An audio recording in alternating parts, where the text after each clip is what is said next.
Muito bem, amados, vamos abrir a palavra de Deus no livro de Esdras.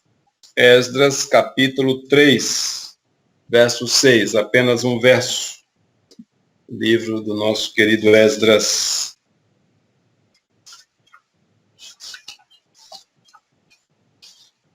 Todos encontraram? Esdras, depois de Crônicas, em Esdras, capítulo 3, versículo 6. A alegria está reunido nessa noite.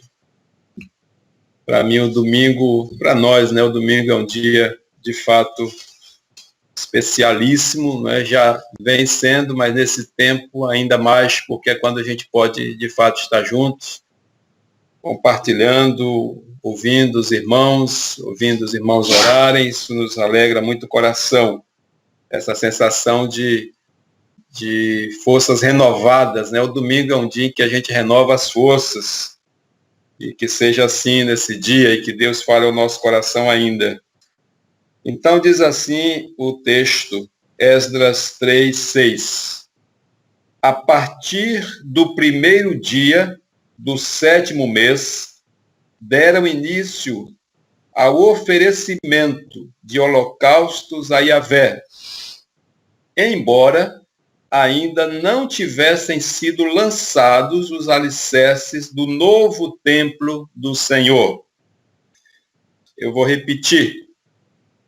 A partir do primeiro dia do 7º mês, deram início ao oferecimento de holocaustos a Yahvé, embora ainda não tivessem sido lançados os alicerces do novo templo do Senhor. Amém. Obrigado a Deus, amado Pai Celestial, pela oportunidade maravilhosa que o Senhor nos concede de estarmos reunidos nesse culto online para Te bendizer, para oferecer a Ti, Pai, nosso louvor, a nossa gratidão, oferecer a Ti o nosso culto, Pai, e que o Senhor possa receber nossa ação de graça, nossas súplicas e tudo que estamos fazendo, Pai, nossa canção, seja para Ti uma oferta nesse dia. Te agradecemos em nome de Jesus Cristo e pedimos que o Senhor ministre ao nosso coração pelo menos uma palavra e já seremos alimentados para a Tua glória. Amém. Deus seja louvado, vamos ficar atentos, conectados na internet, mas também conectados com a nossa mente no Senhor. Isso é muito importante. Glória a Deus. Meus irmãos, aqueles que já leram a Bíblia toda, pelo menos uma vez, já puderam observar que Israel, aliás, o povo hebreu, de modo geral, sofreu muitos desastres, muitas invasões, e todas elas com alguma causa, O principal motivo das invasões era a desobediência do povo, mas aconteceu uma invasão que talvez tenha sido a mais dolorosa. Bom, então a invasão babilônica foi uma das mais cruéis, e ela se deu em 3 momentos, ali durante o reinado de Jeoaquim, rei de Judá. E Nabucodonosor invade primeira, segunda e terceira. A última vez que essa invasão acontece, eles conseguem devastar tudo. A Babilônia queima a cidade, as casas, destrói os muros e destrói o templo também. O templo é completamente destruído ali, e então levam o resto daquelas pessoas que tinham condição de trabalho como escravos, apenas ficam em Jerusalém os velhos, os doentes e algumas pessoas ali para não deixarem que a cidade seja tomada pelo mato, né? Então ficam ali algumas pessoas consideradas não aptas para a mão de obra babilônica, né? E esse tempo, a Bíblia fala que cumpre-se uma profecia, né, do cativeiro babilônico, que ele dura 70 anos aproximadamente. Essa era a profecia. E os irmãos podem ver, por exemplo, lá no Salmo 137, o lamento do exílio, a dor que era aquele tempo ali para o povo lá em Babilônia. Mas aí, meus irmãos, o tempo passa e aí vem o reino da Pérsia. A Pérsia invade, também já estava tomando tudo, tomou o reino da Média, tomou a Síria, né, e começou a dominar tudo e acaba também avançando e dominando a Babilônia. O rei da Pérsia consegue também conquistar a Babilônia. Na época da conquista, quem estava no poder era Ciro. E aí por volta do ano 500, precisamente, deixa eu ver aqui para não errar a data com os irmãos, 539, Ciro consegue, então, dominar praticamente o mundo, né? O Império Medo-Persa passa a ser o maior império do mundo, né? E aí é que entra justamente a parte mais importante para o povo judeu, porque quando Ciro assume o poder e tem todo o domínio, ele então sanciona um decreto para que todos os estrangeiros retornassem às suas pátrias, né, fossem repatriados. E aí entra justamente o povo judeu. Então, Ciro foi usado por Deus para dar por fim ao cativeiro, aquele tempo ali em que o povo efetivamente amadureceu, né, na fé em Deus, porque eles permaneceram, claro que não todos, mas a grande maioria, inclusive Daniel e seus amigos, permaneceram firmes em Deus e voltam então para Jerusalém naquele tempo ali, aproximadamente 50 mil judeus retornam e que a gente pode chamar do remanescente, né? O remanescente fiel. Então, Ciro é usado por Deus para pôr fim a esse cativeiro de 70 anos e o cumprimento também da profecia que a gente pode ler lá em Jeremias 29, versículo 10, quando ele fala que após 70 anos o povo seria liberto. Então, esse povo retorna. Tem 2 pontos aqui que eu gostaria de chamar a atenção para os irmãos, em se tratando do fim do cativeiro, né? Uma coisa, o ponto principal é que o cativeiro, meus irmãos, quando há um propósito de Deus, e ali era o caso, ele não se eterniza. Nenhum cativeiro é eterno. Nenhuma provação que passamos, ou uma tribulação, se você é servo ou serva de Deus, tem uma aliança com o Senhor, então essa prova, ela tem um prazo de validade, né? Deus não nos abandona. Deus nunca abandonou o seu povo. Essa é uma certeza dos filhos de Deus, que Deus nunca, jamais abandonou o seu povo, mesmo naqueles momentos em que parece que Deus não está mais com a gente, parece que o Senhor se calou, que o Senhor não fala, mas Deus não está ausente. Então, nenhum cativeiro se eterniza. Não sei qual o seu momento, todo mundo está vivendo esse momento difícil, mas em algumas pessoas existem algumas situações muito mais sérias, mas você tem o cuidado de Deus. Então, tenha certeza que a sua luta ela vai passar um momento, né? Glória a Deus por isso. E outra coisa é que Deus não se esquece da sua promessa. Meus irmãos, isso é muito importante. E, às vezes, o homem, nós, os seres humanos, nós achamos que como que Deus se esqueceu da sua promessa. Mas eu e você temos promessas. E as promessas de Deus não falham. Então, o povo que sai do Egito, por exemplo, eles tinham uma promessa de que entrariam na terra prometida, justamente nessa terra aí, né, que eles estavam agora, Jerusalém.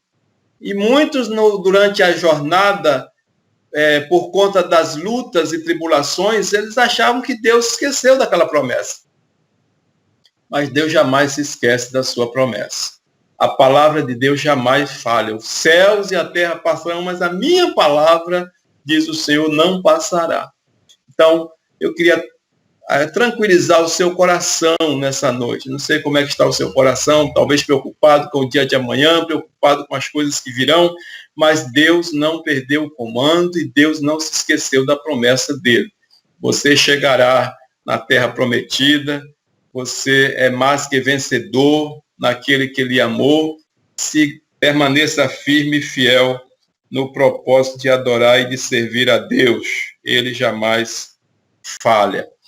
Então, mas nós estamos falando desse retorno do exílio, e é desse retorno que trata esse livro aí de Esdras e o livro de Neemias. Os dois estão falando do retorno do exílio. E acontece exatamente aí em 537. O povo retorna para a sua pátria.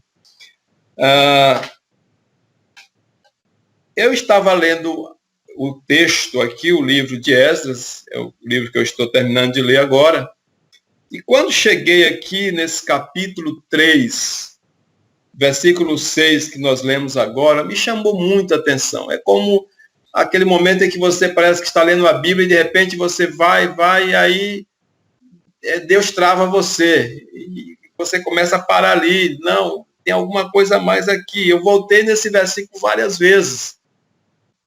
O que tem de tanto especial nesse versículo 3 aí do capítulo, no versículo 6 do capítulo 3 que nós lemos? Parece uma coisa simples ali. Nós lemos aqui, a partir do primeiro dia do 7º mês, deram início aos oferecimentos de holocaustos a Yahvé. Ok, eles começaram a oferecer sacrifícios, holocaustos, restauraram as festas da Páscoa, tabernáculo. Parece uma coisa óbvia, mas o que acontece aqui, meus irmãos? Quando a gente vê a parte B do versículo, embora ainda não tivessem sido lançados os alicerces do novo templo. Essa parte que eu quero chamar a atenção dos irmãos. Porque o nosso assunto hoje é quais são, de fato, as nossas prioridades. Será que você já pensou, e eu também, já paramos para pensar, o que tem sido, de fato, a minha prioridade, ou as minhas prioridades, né, nessa escala aí de atividades, de labor, né, que a gente tem? Então, quais são as prioridades realmente, né? Os irmãos se lembram que, como nós falamos, Babilônia destruiu completamente Jerusalém. Destruiu o templo, quebrou muros, tocou fogo, uma coisa terrível. Um dos textos que mais me comovem, mexe comigo, é o capítulo 1 de Neemias. Eu não vou ler agora, nem os irmãos, mas depois você pode ler o capítulo 1 de Neemias. Que esses dois livros, eles na verdade eram um livro só. Eles foram separados, mas é um volume só, os dois livros de Neemias e Esdras. E o capítulo 1 de Neemias fala que foi um moço lá, ele estava ali no reinado de Xerxes, ele manda uma pessoa, um mensageiro, ir a Jerusalém para ver como é que as coisas estavam, porque o povo já tinha retornado, uma parte do povo já tinha retornado com Esdras. E aí ele pergunta, como é que estão os que retornaram E como é que estão aqueles que permaneceram lá, os que ficaram lá no cativeiro? E esse rapaz traz um relatório terrível. E ele diz para Neemias, olha, a situação está difícil, o povo está em grande miséria, as casas queimadas, os muros quebrados, e o povo está vivendo um lamento terrível. E quando ele fala isso, Neemias começa a chorar. Se você for observar lá o capítulo 1 de Neemias, ele entra em um período de jejum e oração. Ele não consegue nem se alimentar de tristeza por conta dessa situação. Então, era esse o quadro que estava em Jerusalém. Então, quando esse povo retorna, é claro que a primeira coisa é começar a reconstrução dos muros, preocupados principalmente com a segurança, porque os muros, naquele tempo, falava de segurança nacional, né? Esse povo havia sido destruído, esse povo não tinha mais um Estado. E por falar nisso, é importante a gente lembrar que quando Nabucodonosor invade Jerusalém, invade Israel, eles perdem a soberania, eles deixam de ser um Estado, eles deixam de ser uma nação, eles deixam de ter um rei ali quando essa invasão acontece. E só vem recuperar isso justamente em 48, da nossa era, né? No ano 1948, é que Israel retoma, né, como nação, desde aquele tempo de Nabucodonosor. Esse tempo todo, mais de 1000 anos se passaram. Então, esse povo estava naquela situação. Inclusive, não estou saindo do texto, mas para a gente entender isso, quando Jesus é levantado aos céus, o que é que eles perguntam? Senhor, restaurarás o reino a Israel nesse tempo? Então, ainda estavam alimentando a possibilidade de que o próprio Cristo fosse esse rei que iria restituir o reino. E aí Jesus disse que o reino dele não é desse mundo. Mas aí, em 1948, a gente sabe que Israel volta a ser uma nação. Mas foi desde lá. Então, a cidade está nessa situação, eles retornam e aí começam ali a trabalhar, mas em vez deles, o foco ser a reconstrução da cidade, a reconstrução dos muros, a Bíblia diz que eles passam a prestar cultos a Deus. Mas como? Se ainda não havia o templo e os sacrifícios, eles eram oferecidos no templo, no pátio. O altar ficava no templo, na parte externa do tabernáculo e depois do templo. Mas eles não tinham ainda essa estrutura. Só que, independente disso, meus irmãos, eles começam a cultuar a Deus. E o que me chama a atenção é exatamente isso, quando ele diz assim, oferecimento de holocaustos a Yahvé, embora ainda não tivessem sido lançados.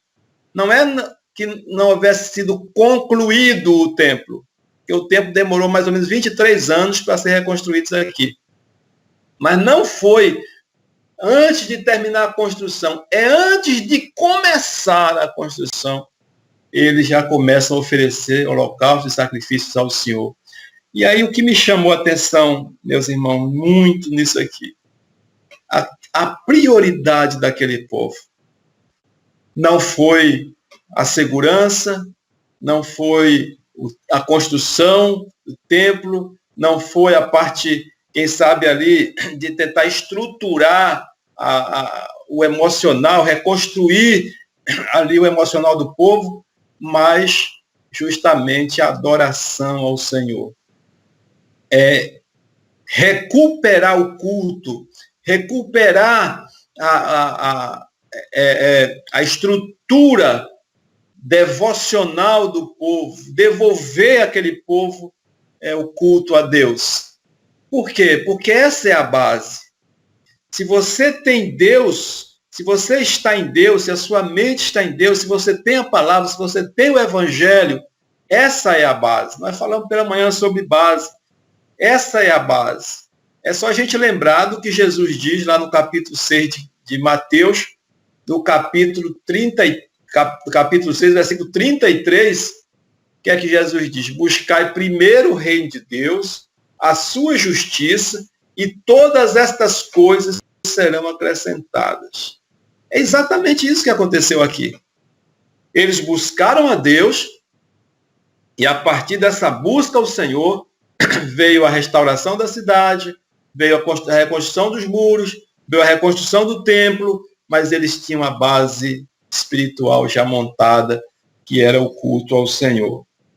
E aí, trazendo para a nossa prática, para a aplicação para as nossas vidas, queria que você perguntasse para você mesmo, né? Nós nos perguntamos o que é de fato a prioridade, né? Considerando essa questão aqui, desse povo vivendo um momento extremamente adverso, né? A situação era extremamente adversa, a pobreza era extrema, os problemas eram demais da conta, mas eles buscam primeiro Deus, eles recuperam primeiro o culto, eles recuperam primeiro o altar, né? Então nós colocamos aqui algumas coisas. O que é mais importante para Deus? O que tem sido mais importante para nós, melhor dizendo, é Deus ou o templo? O que foi mais importante para aquele povo? Deus ou o templo? Claro que foi o templo. Atos 17, 20. Atos 17, 20. Paulo diz lá em Atenas, ele está no Areópago, fazendo o seu discurso tão conhecido lá de Atos 17. E aí Paulo diz o seguinte: o Criador do universo, o Senhor, ele é tão grande que não pode habitar em templos feitos por mãos humanas. Glória a Deus. Esse é o grande mistério. A Bíblia diz que nós somos o templo do Espírito Santo. Mas Deus não habita em templos feitos por mãos humanas. Deus está ali, a presença dele está ali. Deus é onipresente. Mas quando você sai, o templo em si, as paredes, elas deixam de ter importância de culto, de santuário, porque é você que está ali, é que faz com que, de fato, a igreja esteja presente ali. Porque a igreja somos nós sabemos disso. A igreja é um organismo vivo, não é?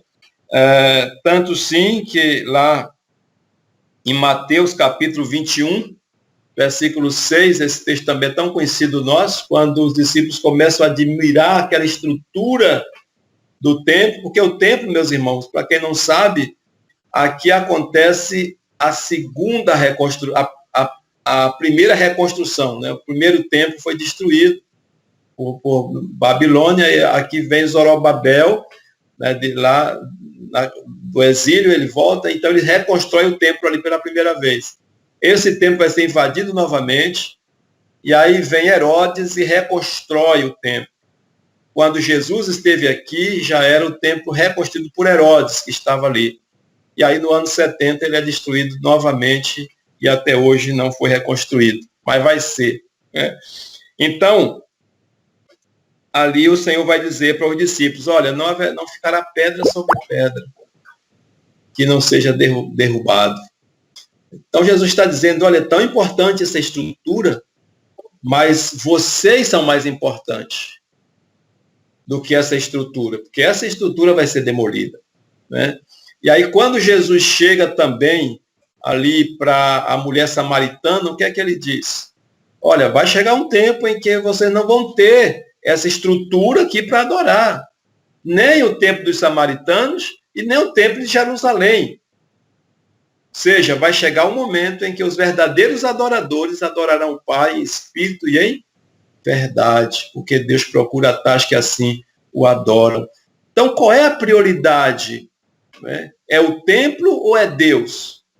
Óbvio que a nossa prioridade é Deus, porque mesmo sem o templo, você pode continuar adorando ao Senhor, mas sem Deus a gente não é nada, não pode fazer nada. Qual é a prioridade?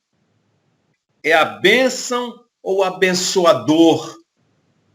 Interessante que em Lucas 5, 20, os irmãos devem conhecer bem também essa passagem.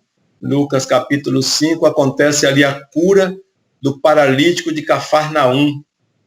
E no versículo 20, o texto vai dizer que Jesus olhou a fé daqueles homens que trouxeram o paralítico. Foi nem a fé do paralítico, foi a fé dos homens que trouxeram o paralítico e que conseguiram, com todo aquele esforço, descer o homem pelo teto e colocar na frente de Jesus. Então, a Bíblia diz que Jesus olhou a fé daqueles homens e olhou para o paralítico e falou assim: os teus pecados estão perdoados. Eu acho que ninguém entendeu nada. Apenas houve um burburinho dos fariseus. Que os fariseus falaram assim: quem é esse homem que perdoa pecados? Mas qual foi a prioridade de Jesus para aquele homem? Foi a cura física ou a cura espiritual? Foi livrar ele da paralisia ou livrar ele dos pecados? Da prisão dos pecados? Porque tanto a paralisia estava neutralizando ele, como o pecado também. Mas a prioridade de Jesus foi a cura espiritual. E Jesus diz: os teus pecados estão perdoados. Aleluia. E aí, provavelmente, as pessoas ficaram ali meio que sem saber, não foi para isso que nós trouxemos o homem. E aí Jesus, conhecendo a mente das pessoas, porque Jesus é onisciente, ele sabe o que está se passando por sua mente agora, você está pensando, ele conhece. Aí Jesus disse assim: para que saibam que o Filho do Homem tem poder para perdoar pecados, levanta, toma tua cama e anda.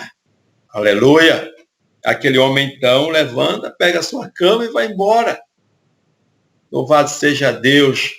Por quê? Porque Jesus priorizou a bênção da espiritual, não a bênção física. Aquele homem leva as duas bênçãos. Qual é a tua prioridade? O que devemos buscar primeiro? Qual a prioridade? O milagre de Deus ou o Deus do milagre? Qual a prioridade? As pessoas ou os programas? Às vezes me preocupo, meus irmãos, com tantos programas que nós temos nas nossas igrejas. A gente recebe um monte de informação, de programa disso, programa daquilo, agora parou tudo.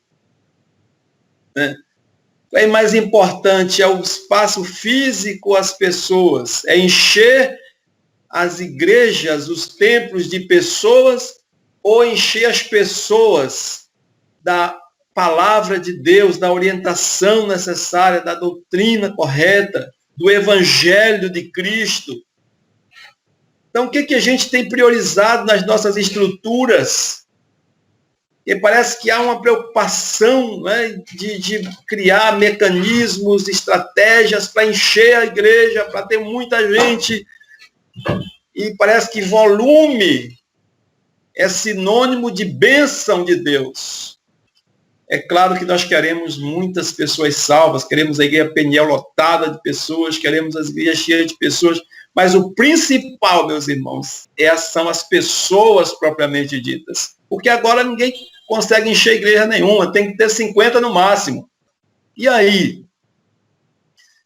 Então, não podemos cair naquele erro, de ter igrejas cheias de pessoas vazias, mas igrejas com pessoas de fato cheias de Deus.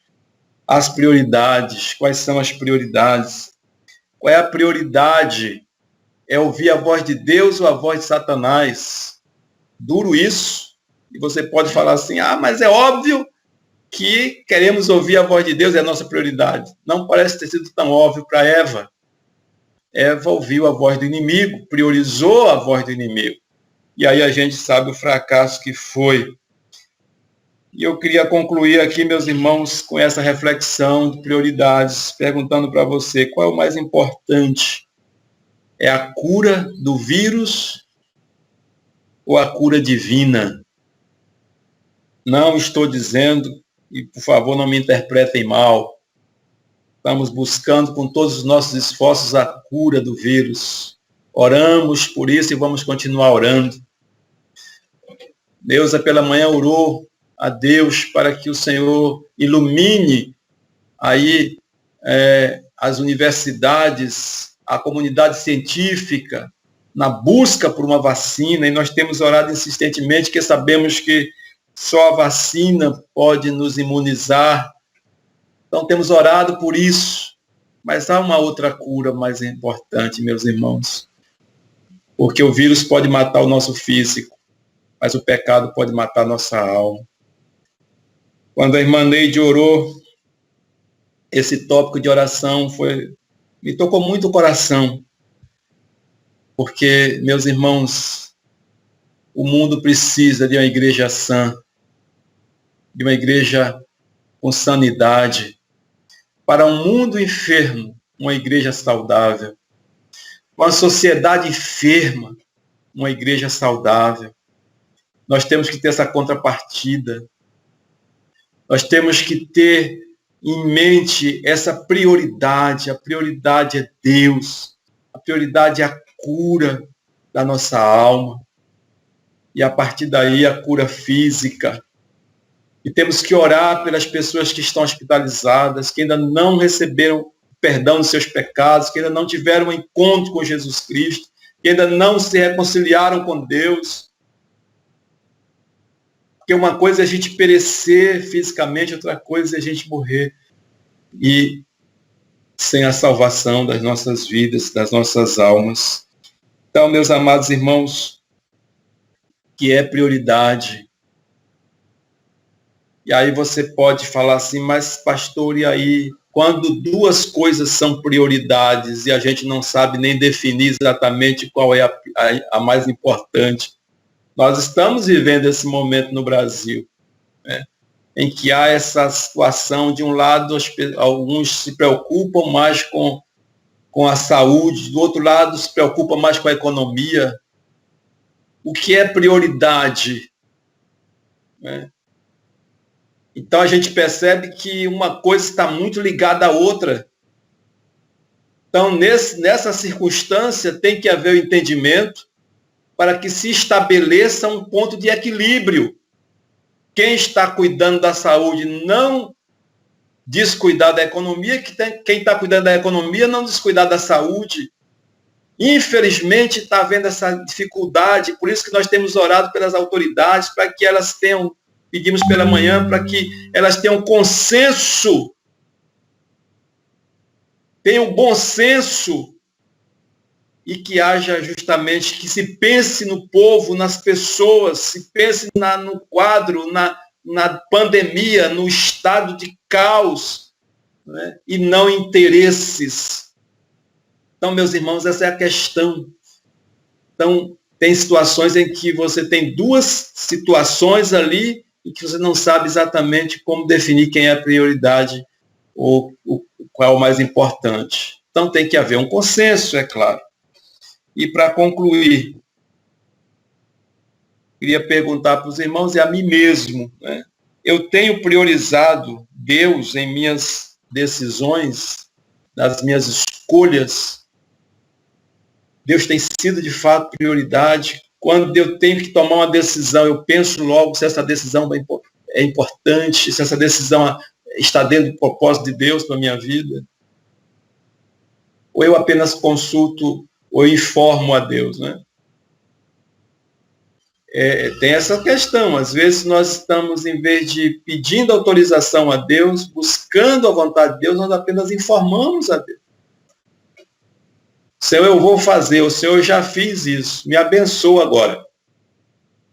Preciso da tua bênção, está aqui, ó, já fiz, tomei essa decisão, mas eu preciso que você me abençoe aí. Não foi essa a atitude do povo quando retornou do cativeiro, meus irmãos. Eles retornam para estabelecer o culto a Deus, para ouvir Deus.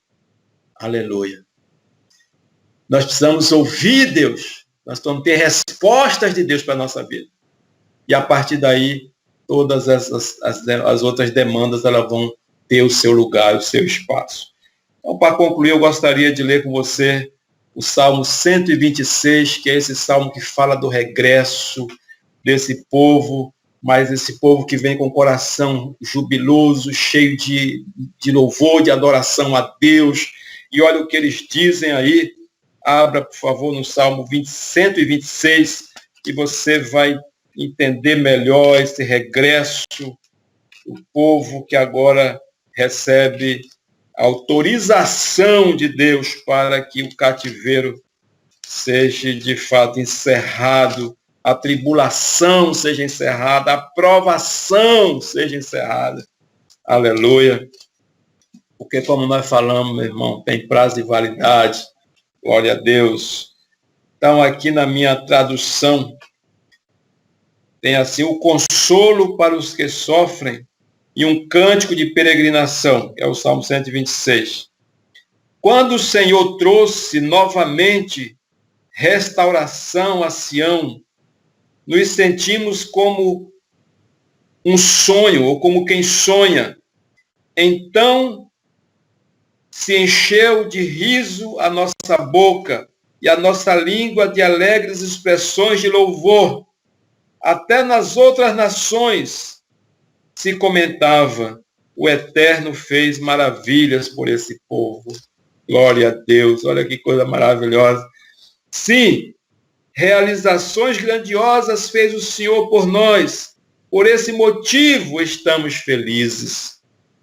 Verso 4. Senhor, traze os nossos cativos de volta, assim como enches o leito dos ribeiros no deserto de Neguebe. Os que em lágrimas semeiam, em júbilo ceifarão. Aquele que parte chorando enquanto lança a semente, retornará entoando cântico de louvor, trazendo seus feixes ou seus molhos.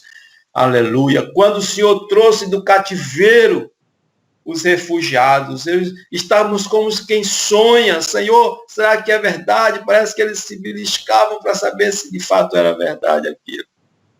Meus irmãos, quantas vezes também nós agimos assim? Não queremos acreditar no que Deus está fazendo, não é? Mas a misericórdia de Deus é tão grande que até nisso o Senhor nos abençoa, nos ajuda. Mas essa era a reação do povo. Amados, que Deus nos abençoe, que Ele nos ajude a, de fato, estabelecer prioridade e que a prioridade da nossa vida seja o Senhor. Deus em primeiro lugar. Né? E todas as coisas de que temos necessidades, né, elas serão acrescentadas a partir dessa prioridade que é o Senhor. Amém?